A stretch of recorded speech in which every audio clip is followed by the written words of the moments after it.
প্ৰিয় অনুজ, তুমি এটা নিৰ্দিষ্ট আৰু স্পষ্ট লক্ষ্য স্থিৰ কৰি লোৱা। প্ৰিয় অনুজসকল, তোমালোকক ইয়াৰ আগৰ ভিডিঅ'টিত সপোনৰ বিষয়ে কৈছিলোঁ। আজি তোমালোকৰ জীৱনকালত থাকিবলগীয়া লক্ষ্যৰ বিষয়ে ক'ম। সপোন আৰু লক্ষ্য একে যেন লাগিলেও প্ৰকৃততে দুয়োটাৰে তাৎপৰ্যপূৰ্ণ পাৰ্থক্য আছে। সপোন হ'ল এনে এটা ইচ্ছা বা আকাংক্ষা যিটো সাধাৰণতে অস্পষ্ট আৰু দূৰস্থ। আনহাতে লক্ষ্য হ'ল এটা স্পষ্ট, নিৰ্দিষ্ট আৰু প্ৰাপ্তিসাধ্য, অৰ্থাৎ লক্ষ্যস্থানত উপনীত হ'বলৈ নিৰ্দিষ্ট প্ৰচেষ্টা, গভীৰ মনোযোগ আৰু যথাযথ পৰিকল্পনাৰে সিদ্ধ কৰি ল'ব লাগে। লক্ষ্যক অন্য প্ৰকাৰে টাৰ্গেট বুলিও ক'ব পাৰোঁ, অৰ্থাৎ তোমাৰ সপোনক সাকাৰ ৰূপ দিবলৈ তুমি লক্ষ্য কৰি ল'বই লাগিব। তাৰ অৰ্থই হ'ল জীৱনৰ কৰ্মক্ষেত্ৰত সফল কাম হ'বলৈ হ'লে তোমাৰ এটা স্পষ্ট আৰু সুনিৰ্দিষ্ট লক্ষ্য থাকিবই লাগিব। কথাতে কয় দেখোন, লক্ষ্য নথকা জীৱন বতাহীন নাওৰ দৰে। আনহাতে যি লক্ষ্য বিশিষ্ট বা স্পষ্ট নহয়, তেনে লক্ষ্যই তোমাক কেতিয়াও আগুৱাই যাবলৈ নিদিয়ে।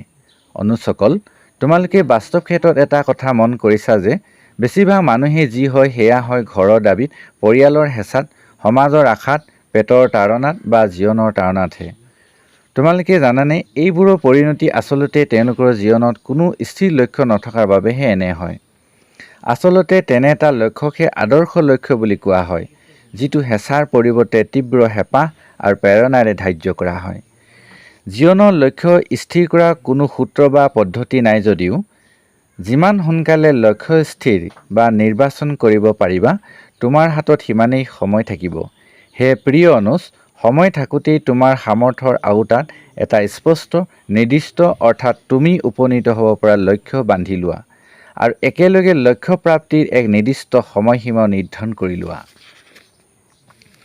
লক্ষ্য দুই ধৰণৰ হ'ব পাৰে, যেনে ইমিডিয়েট এইম অৰ্থাৎ তাৎক্ষণিক লক্ষ্য আৰু আনটো হ'ল আল্টিমেট এইম অৰ্থাৎ চূড়ান্ত লক্ষ্য। তাৎক্ষণিক লক্ষ্যৰ কোনো কৰ্ম বা বিষয়ে অনাহকতে মূল লক্ষ্যত ব্যাঘাত বা বাধাৰ প্ৰাচীৰ হৈ থিয় দিব পাৰে। তাৎক্ষণিক লক্ষ্যই কোনো কৰ্ম বা বিষয়ত অনাহকতে মূল লক্ষ্যত ব্যাঘাত বা বাধাৰ প্ৰাচীৰ হৈ থিয় দিব পাৰে। যেনে ধৰা, তোমাৰ চূড়ান্ত লক্ষ্য আছিল এগৰাকী চিকিৎসক হোৱাৰ, কিন্তু এদিন এগৰাকী নৃত্যবিদৰ মনোমোহা নৃত্য দেখি তুমি নৃত্যবিদ হোৱাৰ হঠাতে মন মেলিলা। আকৌ এদিন খেলুৱৈক দেখি পুনৰ খেলুৱৈ হ'বলৈ মন গ'ল বা ইচ্ছা জাগিল। আচলতে এইবোৰে তোমাৰ মূল লক্ষ্যত ক'ব নোৱাৰাকৈয়ে ব্যাঘাত জন্মাব পাৰে। এইবোৰেই হ'ল তাৎক্ষণিক লক্ষ্য। কিন্তু প্ৰিয় অনুজ, তুমি তোমাৰ মূল বা চূড়ান্ত লক্ষ্যৰ পৰা তিলমানো বিচলিত হ'ব নালাগিব। তোমাৰ চূড়ান্ত লক্ষ্যত উপনীত হ'বলৈ তোমাৰ মূল লক্ষ্যক সৰু সৰু লক্ষ্যত ভাগ ভাগ কৰি ল'ব লাগিব। তোমাৰ সৰু সৰু টাৰ্গেটবোৰ প্ৰথমতে পূৰাই ল'ব লাগিব। যেনেকৈ কোনো এক মূল পথত উপনীত হ'বলৈ হ'লে বহু সৰু সৰু পথ অতিক্ৰম কৰিবলগীয়া হয়, তেনেকৈয়ে তুমি লক্ষ্যক বান্ধি ল'ব লাগিব। তোমাৰ মূল লক্ষ্যত পাবলৈ হ'লে তোমাৰ বহু কিবাকিবি দৰকাৰ বা প্ৰয়োজন হ'বও পাৰে। সেইবোৰ কৰ্ম বা বুদ্ধিমত্তাৰে তুমি পূৰাই ল'ব লাগিব। সেয়া বিদ্যালয়ৰ শিক্ষা বা বহল পৃথিৱীখনৰ অনেক অভিজ্ঞতাও হ'ব পাৰে। অৱশ্যে বিদ্যালয়ৰ নম্বৰেৰে লক্ষ্য জোখা বা নিৰ্ধাৰণ কৰা উচিত নহয়।